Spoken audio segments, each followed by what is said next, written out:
I'm going way back to when I was just 5 years old in 1940, and I lived in this apartment building here up on the second floor. And I used to look out the window all the time, out across the area, and lo and behold, I got to see UFOs. I'm not sure my parents believed that I saw UFOs, but I saw them regularly. Actually, what I would see would be all these birds, and these birds would congregate together, and thousands of them, and they would land in this field here. I don't know if you can see this park. And right about this area they would land, and this is my home here. Look across into the field and see it land. And when it landed, the starlings would go down and they would make this craft. And I saw this many times. And I was in kindergarten, and I would go and, you know, they have tell what you've seen, and I would tell them about seeing the spaceships, and all the kids really thought that was great. And they used to ask me to speak every day about my experiences and seeing what the the aliens were doing. After we moved away, I joined the Air Force and learned to fly. Flew T-33s, and along the way I met a German scientist, which is kind of strange in a way, but it happened that a good friend of mine happened to be German, and his father had come from Germany, and we took a trip to Florida together, and he met this scientist, and this scientist claimed that he had seen a UFO. As a matter of fact, 4 of the scientists were at White Sands Proving Ground, and they were walking up a ridge, and just as they got to the top of the ridge and just their heads came over the top of the ridge, they saw this UFO down in this valley. And there's 5 little aliens that were picking up rocks. Now it sounds funny, but I didn't particularly believe the story at the time. But we were with this German scientist for 2 weeks, and he kept on repeating the story. And he told that he went back to headquarters, and the scientists told the White Sands colonel that they'd seen this UFO, and he said, "No, you didn't. You just forget about it." So that was one of the first experiences that I had. Went to James Connolly Air Force Base for navigation training, and here I am in front of an aircraft. And while I was there, I was asked to be a courier and take secret classified messages over to 12th Air Force headquarters from James Connolly Air Force Base. And when I arrived there, there was an officer there that I gave the classified messages to. And I said, "What do you do, sir?" He says, "Oh, my job is to schedule UFOs into Gray Army Air Force Base, and they pick up cargo and so on and take them away." And I didn't think to ask him whether it was our UFOs or alien UFOs, but very early I heard that there was UFOs in the Air Force. And they were at Gray Army Air Force Base, and the interesting thing about that is that there's some secret hangars there, at least I was told that, and that these craft would land and be moved into the hangars, and at the same time large amounts of cargo would come in on trucks. And the strange thing is that these trucks would come on and they would not come out of the base. People would see, you know, hundreds of trucks go on the base and nothing come out. I'm not sure what that meant, but it was kind of strange. James Connolly allegedly had discs flying out of it. That was the word that we were told. I did not see any discs. This happens to be Michael Schratz's pictures of discs that were at James Connolly and other bases. When I graduated from flight, transferred to Athens, Greece, and here we're going into Athens and seeing the Acropolis and the Parthenon.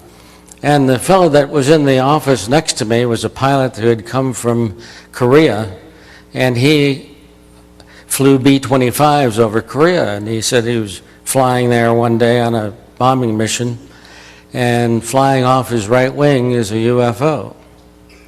And this UFO stayed with him for an extended period of time and started doing loops around the aircraft. And then it flew off in high speed. Now, again, I didn't see that, but I believe what these people are telling me because it's first-hand accounts. Then I was transferred to London, England, and there I flew tanker aircraft. My mouth is dry.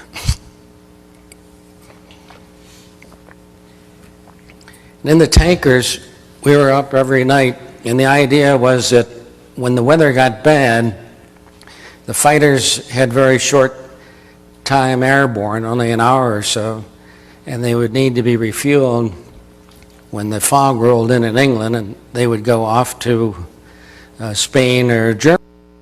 Well, we were up there with 16 hours of fuel, and we were told that they had had bad occurrences when the RAF fighters went after the UFOs, and that some of them didn't come back, and they asked us if we would chase the UFOs instead.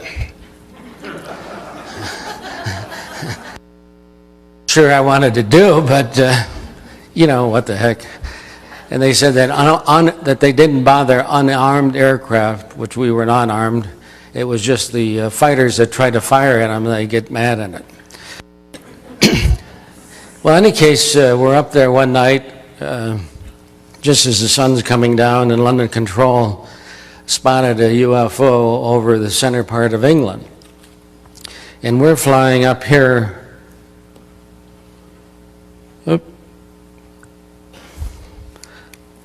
over the North Sea, and the UFO is down here near Stonehenge in the center of England.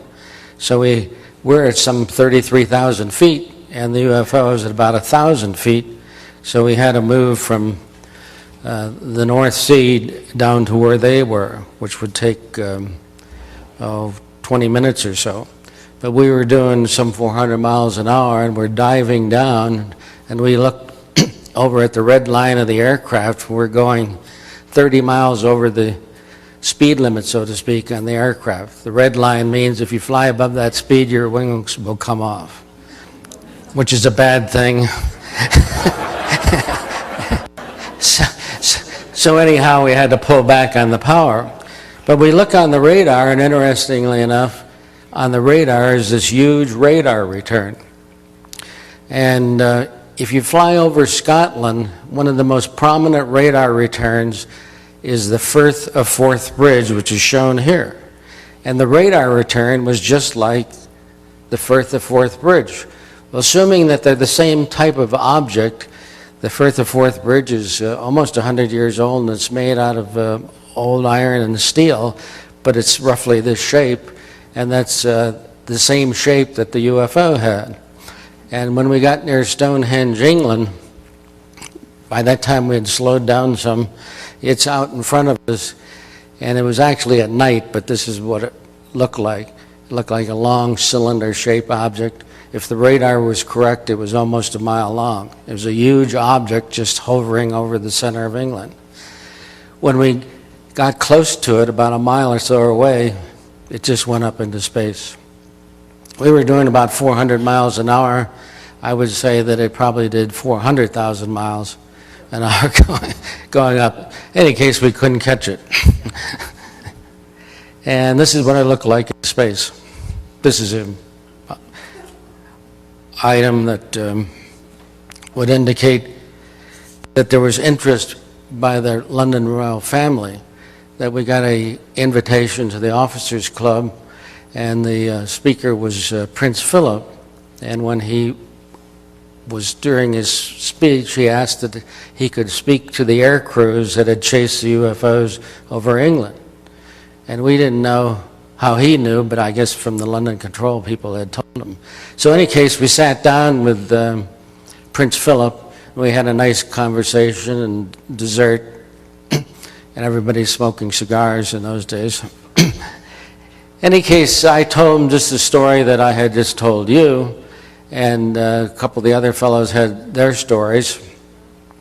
And I asked Prince Philip why he was interested in UFOs. And he said that his uncle, the Earl, Lord Mountbatten, had seen the UFOs up close. So from that day on, I believe completely in the validity of UFOs existing, because I heard it from the Prince. Besides that, I've seen them on many occasions. So, how many here have seen UFOs? Have you ever wondered if you really saw it? I mean, you know, you always have that feeling, did I really see this object from another world? It's hard to understand. Well, here's a picture of UFOs over England at an air show. They show up at the air shows on a regular basis. I was then transferred from England to Hampton, Virginia, which is shown here, and to the headquarters at Tactical Air Command at Langley, Virginia. And I was there only a few days when the Cuban Missile Crisis broke out. And I don't know if you remember this, back in 1962. Some of you obviously are younger than that, but the Soviets had built missiles and put them in Cuba and were ready to fire them at the United States. And being that I had been in Europe, I had gained a top secret clearance, and I was one of the few people on base that had the top secret clearance that they could make a courier. So I had flown a couple missions down near Cuba, and they pulled me out of the flying jobs, and we had started building up our forces. All kinds of fighters and bombers went into southern United States so that we could fight the Cuba and the Soviets in Cuba if we needed to. Well, in any case, my job was to go from Tactical Air Command headquarters, from General Sweeney to General LeMay. And I would make this trip sometimes twice a day, and I would be carrying top secret material that would indicate what was happening and how much the Soviets were building their missiles and this kind of thing. And one day, General LeMay said to me, "Tell Sweeney, if they shoot down one of our reconnaissance aircraft, we're going to go in and bomb them." And I said, "Yes, sir." I went back and told Sweeney what General LeMay had said. So our forces were ready to go in and bomb Cuba on a moment's notice if we lost a plane. And lo and behold, we did. But at the last moment, President Kennedy, probably smarter than some of us, decided not to let us go in there. A Soviet S-75 had shot them down. One interesting thing is that part of the information that we were getting was that there was U-2s, besides U-2s, there was UFOs over Cuba, and that they were seen apparently finding out what the Soviets were doing. We have found that wherever there's nuclear missiles, the U-2s, the UFOs show up. Back at Langley, after the missile crisis died down, one of my friends was an F-106 pilot, and he told me the story that F-106s had been shot down by a UFO in Japan. And this is what the F-106 looks like. At the time, it was our fastest aircraft, and they had taken two of them and taken them to Misawa, Japan, and over the Sea of Japan, the UFO was tracked one day, and they launched a couple fighters. One fighter had problems and came back immediately, and the second one went after the UFO. Now, he happened to be in the command post, and he could listen to the operation going on, and that the F-106 pilot was closing in on the UFO and fired its missiles at the UFO, and they went directly towards it, the UFO, and it looked like it hit it. And he explained, "I've got it. It's blown up." And when the smoke and everything cleared, the UFO was still there. There was some kind of a shield that the UFO had that kept it from being destroyed. Then the UFO started coming towards him, and he said, "The UFO is coming towards me, and it has some kind of a beam. I can see the beam." And with that, the radio went dead. Talking among the pilots, we found that we had lost quite a few aircraft in attempting to knock down the UFOs. This is a drawing of what it looked like. It was confirmed as a disc shape. They sent out aircraft to find the pilot. They never found any evidence that it ever existed. And it had been obviously blown up or absorbed by the UFO. Now, at Langley Air Force Base, I don't know if you're aware of this, but Langley was the home of where the Apollo mission started from. And they had built, sounds funny, but they'd built like a section of the moon and had these great big cranes, and the astronauts were kind of flew objects to get the idea of what it's like to land on the moon. And as I would go through, I would meet different people and so on, and it was kind of an open secret, but they had claimed that they had found alien bases on the moon. And these are some pictures that I've been able to gather up, which indicates that there is some kind of structures on the moon. And I think that in fact is the case, that aliens are there. We have indications that they're doing mining there and probably use that as a base to come here. Triangle-shaped object here and possible other object up in this point.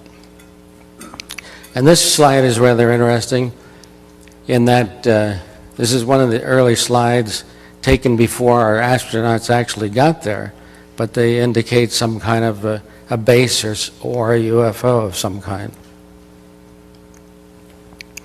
Now,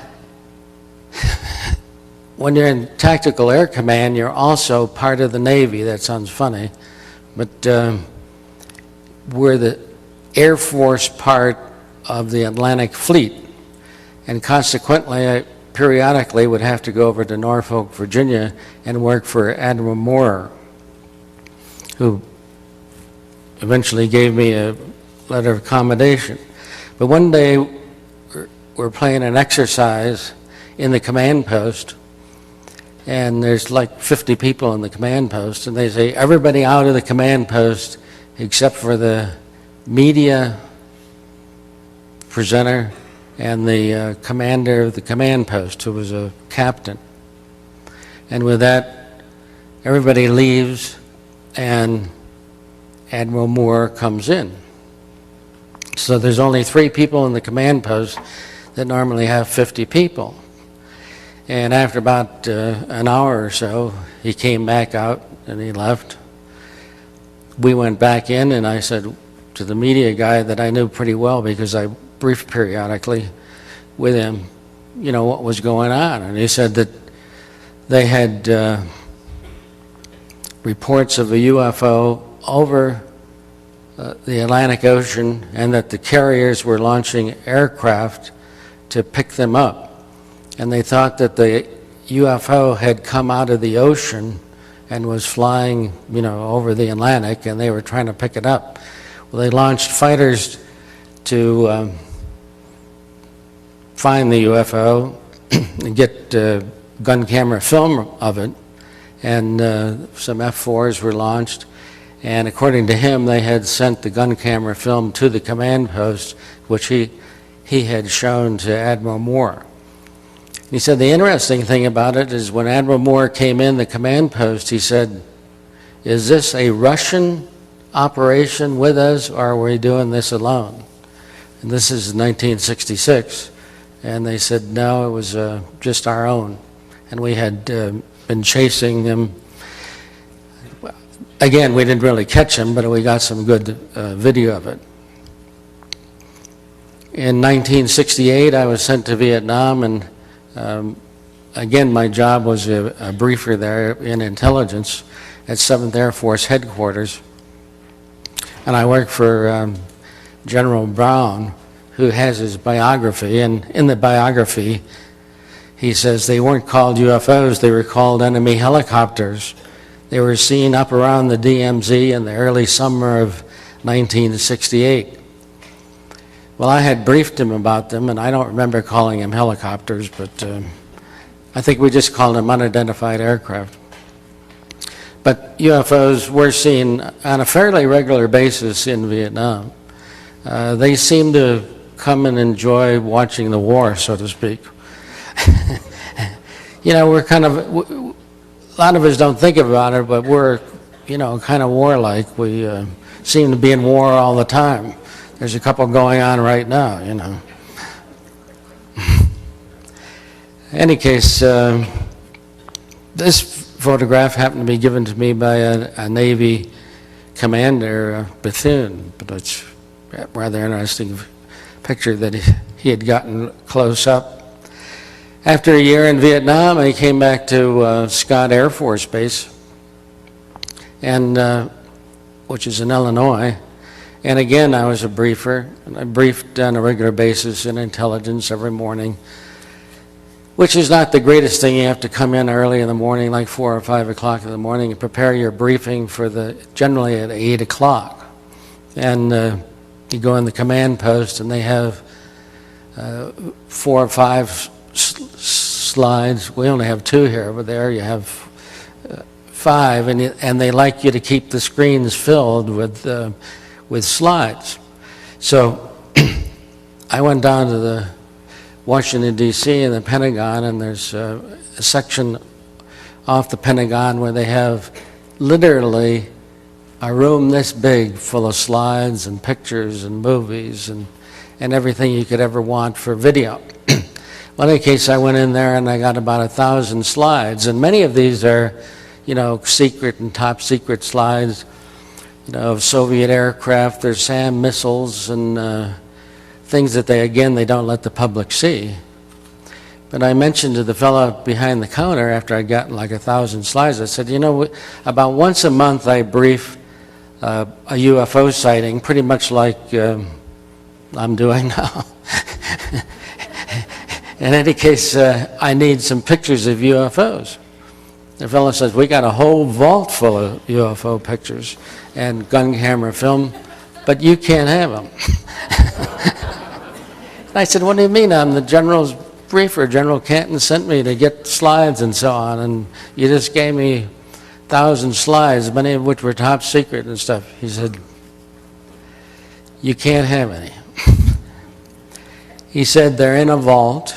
The vault is guarded, and you need written authorization from a 4-star general, unified commander with a need to know to get those pictures of UFOs. This is the highest classified data in the Air Force. Now, one interesting thing is no one ever said UFOs didn't exist. No one ever said that, they weren't there. This is myself and my wife just to prove that I was in the Air Force. Also the fact that I'm married to a very beautiful lady. And from Scott Air Force Base, I was sent to Thomas McGuire Air Force Base. And I don't know if you're aware of it, but one of the things that we're briefing about one morning was the 1976 UFO over Tehran, Iran. Most of you have heard about that, but the fact that it's been released, but at the time that I briefed it, I think it was a secret message coming in that these UFOs were, this one large UFO was there, and it was very intense, alternating lights, and that many, even hundreds of people could see it from Tehran. And the public calling the Iranian Air Force got them to launch some fighters, the F-4 fighters. And 2 fighters were launched, and a Lieutenant Perazzi was the, in one of them, and he was ahead of the other aircraft.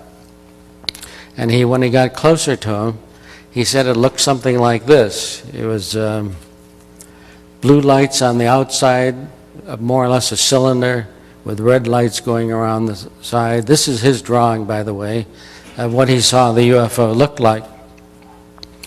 And he was thinking in terms of getting closer in, possibly to fire on it, and in case some kind of electromagnetic interference affect his aircraft, his instrumentation went out, and he turned back for the base. The second jet came in, and he could see that there was a smaller object being detached from the large UFO, and he got closer. And this is a depiction of what it looked like, which actually was made in a German movie. And this is what he thought it looked like. But some smaller UFOs, some 4 UFOs, came out of the large major UFO towards him. And he kind of got scared. In any case, he tried to launch his Sidewinder missiles, and the same thing happened to his instrumentation. The missiles wouldn't launch, and his communication went down. He couldn't communicate, and pretty much his instruments went down. All he had was enough to fly the aircraft. They did not disrupt his engines so he could continue flying, and he still had his controls. Now, this lieutenant name was Jafari, and recently he was at the National Press Club, and the lieutenant through the years got promoted to general. And he had his story, which is some of this is coming from. But I'm not sure that he knew this, but we were being told that the UFO was on satellite. At the same time, we were picking up the UFO over Tehran on satellite. And I don't know if you're aware of this, but we pick up about 50 fast walkers per month on our satellites, indicating that in round numbers, 25 are entering our atmosphere and 25 are leaving our atmosphere. And these are being picked up on a regular basis. Now, McGuire is actually 3 bases in one, which is in the center of New Jersey. And then McGuire is on the western side, then Fort Dix, and then Lakehurst. And this area is rather interesting history to it. And this is the entrance to Fort Dix. At one time it was training for the Army. There's still some training going on there. But there's a lot of trucks and tanks and that kind of thing there. And here's the headquarters. Here we are at Lakehurst Naval Air Station. And Lakehurst is famous for the Hindenburg. I don't know if you remember the story. The Hindenburg is moving into Lakehurst and apparently hit by lightning and destroyed in May of 1937. So things do happen at these bases. And back in 1960, we had these Bomark missiles. And these Bomark missiles were designed to knock down Soviet bombers that were coming in, and they were armed with nuclear warheads. One day, one caught on fire, the bow-mark started burning, and it blew up and essentially blew up the whole site. But no nuclear weapons exploded. It was strictly the explosives on board the craft that actually are designed to set off the nuclear weapon, which went up. But this area is still pretty much off limits today.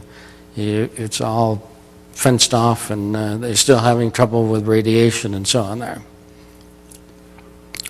Back at McGuire, the UFOs were starting to be picked up this one night on January 1978. And 11 UFOs were counted in the pattern, and they seemed to be all disc-shaped craft, and an alien was seen on the ground at Fort Dix. And military policeman came upon the alien and told him to stop. The alien wouldn't stop, and he fired his gun allegedly 5 times into the alien, who was mortally wounded but took off running towards the Air Force. In any case, the alien is running off, and this military policeman is after him, and they started getting a whole group of people chasing him.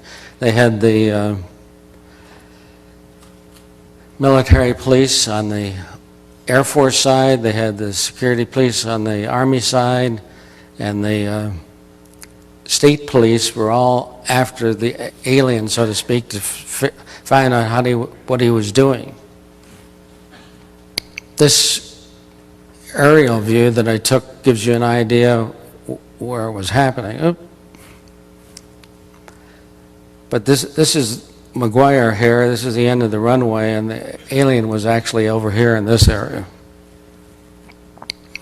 And the people that I was in contact with were air policemen who were over on the Air Force side, and they can see all the searching going on over in the Fort Dix area.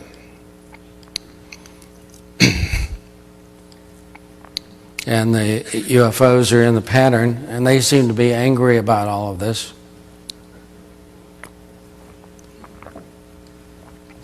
And this Sergeant Moore wrote and told that he had found the UFO on the end of the runway. He had announced this to the sergeant at the desk, and later on he made this drawing of what he saw on the ground there. And they set up a perimeter guard around the alien, and almost immediately some planes started coming in from Wright-Patterson, and they carried a special group of people, and they came in and took over the guarding of the alien, and he was sprayed and pictures were taken and so on. And very quickly the plane was loaded and taken off for Wright-Patterson. Well, about this time in the morning, I came on the base and through the National Guard area, and they had a big check at the gate. Normally they wave you right through, but this day they checked all your credentials. They said there was an alert going on, and as I drove on base, I could see the red lights out on the end of the runway. And my job was at this 21st Air Force headquarters, where again we had a command post. That was kind of the system in those days, and every morning there'd be briefings for the generals. I went in the command post, and when I walked in, they said an alien had been shot and was on the end of the runway. And that a plane had come in, a C-141, which I flew, was coming in from Wright-Patterson to pick up the alien. And the strange thing was all happening within a matter of hours or almost minutes. It's like the people at Wright-Patterson knew what was happening and had launched planes almost immediately. In any case, this group came in, picked up the alien, and were taking it back there. And my job was to confirm the story. Which I called military police, and they confirmed that this was going on. Talked to the radar people. Yes, there's UFOs in the air, and talked to the tower. Tower people said yes, they could see things, that something was going on, and aircraft in the air were seeing things. This gives you an idea what the base and where the, having trouble here. The alien was shot in this area here where there's a lot of vehicles, and ran across to the end of the runway and was found about this point. Now the interesting thing is that there's this open area here which is all cement, and we'll talk about that in a minute. Again, with more UFOs, and my job was to brief General Sadler that morning. And just before I went on to brief the story about the alien being there, they said, don't brief it, we want to, so many words, keep it quiet. Again, the pilots were seeing UFOs and in the pattern.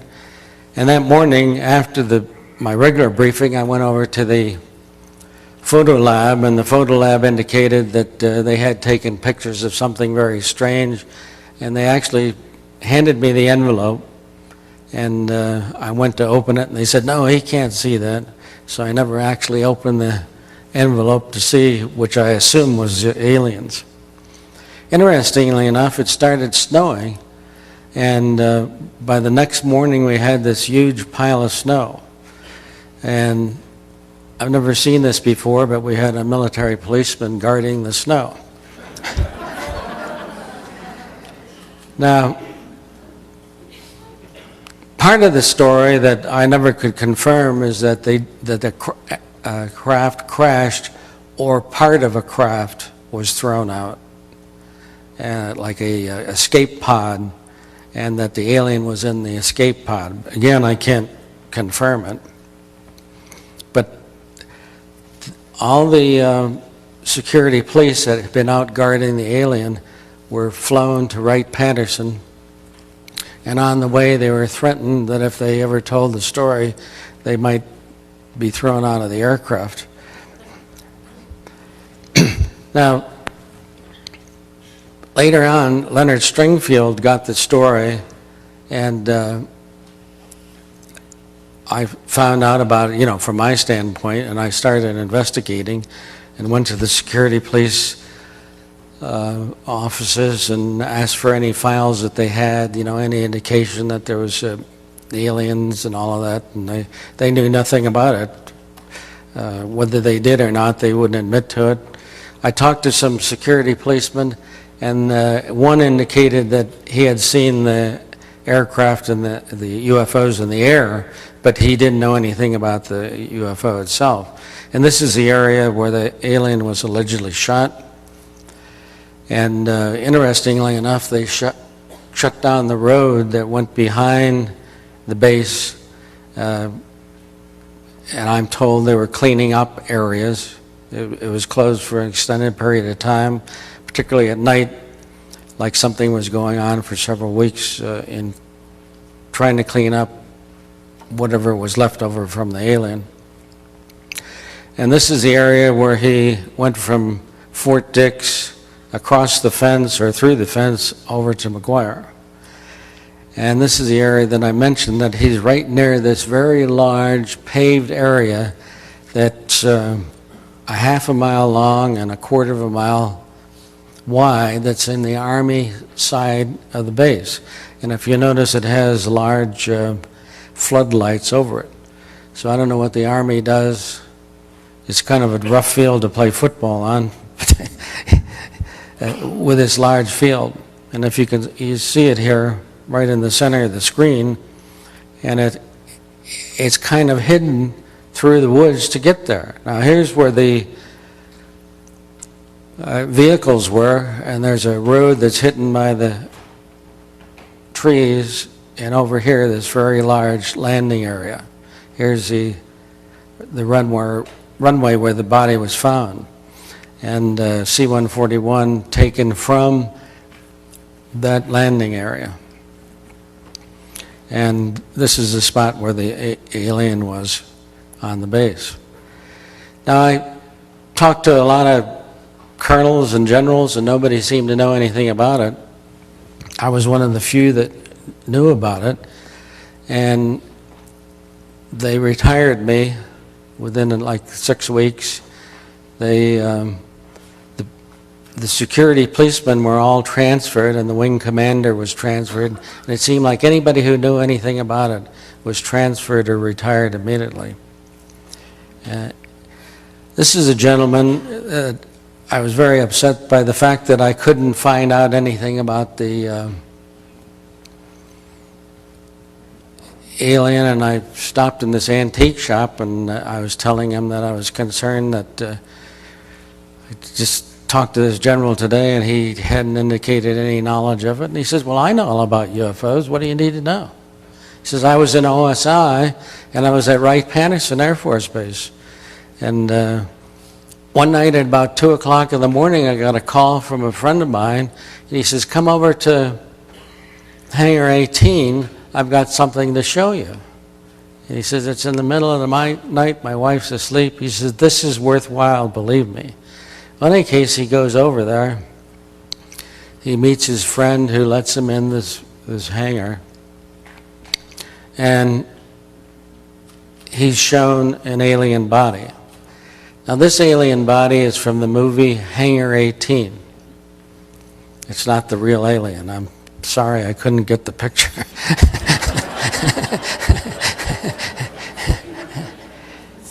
And he's also shown the craft. Now, the craft that he saw actually had a tarpaulin over it, and they looked, pulled the tarpaulin up so they could see a certain amount of it, but he was warned not to take too much of the tarpaulin off because it would set off alarms and would create an embarrassing situation.